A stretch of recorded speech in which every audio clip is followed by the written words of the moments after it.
Big November. Ni kongamano kubwa la Big November ya watakatifu na utakatifu.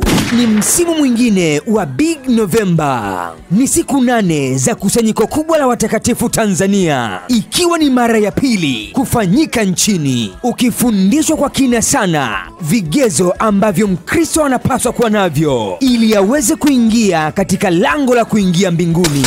Jumla ya watumishi 5 wa utakatifu kutoka nchini Nigeria na Kongo, wakiongozwa na Nabii Aston Adam Mbaya na Brother Michael Sambo, watakufundisha mafundisho ya ndani na ya kina, jinsi ya kujiandaa na unyakuo kwa kujiweka tayari kwa kuwa mtakatifu kama kigezo namba 1 cha kuingia mbinguni. Kile kitabu cha Waebrania ile sura ya 12 na ule mstari wa 14, tafuteni kwa bidii kuwa na amani na watu wote na huo utakatifu ambao hapana mtu atakayemwona Bwana asipokuwa nao. Ni ndani ya kanisa takatifu la Yehova lililopo Kinyerezi Kifuru jijini Dar es Salaam, kuanzia tarehe 23 hadi 30 mwezi Novemba mwaka 2025, kuanzia saa 9 alasiri hadi saa 12:30 jioni. Kwa wale watakaokuwa kambini, kutakuwa na ibada ya mafundisho ya usiku pia kuanzia saa 3:30 usiku. Jinsi ya kufika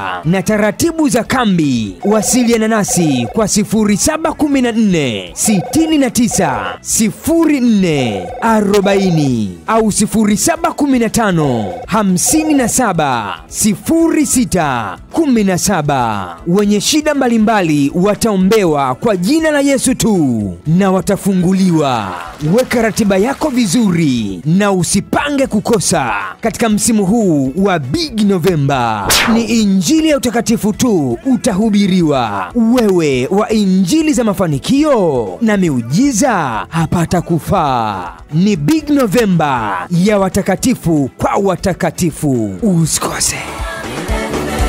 Ya jinsi ya kufika kanisani, ziko njia kuu mbili. Pale utaenda kuchukua daradala ya magari yanayokwenda Segerea kupitia Kinyerezi, akushushe kituo kinaitwa Kifuru Shule. Vuka barabara upande wa pili. Ukivuka barabara upande wa pili, utarudi nyuma kidogo, utakutana barabara imeandikwa barabara ya Pugu Mnadani, au wengine wanapenda kuita barabara ya hali ya hewa. Utakuta mabodaboda na bajaji zimepaki pale. Basi ukiwaomba kupeleke eneo linaitwa kwa Rutungu, utaona upande wako wa kulia kibao kimeandikwa kanisa takatifu la Yehova. Upande wa kushoto utaona lipo kanisa, pale utakuwa umefika.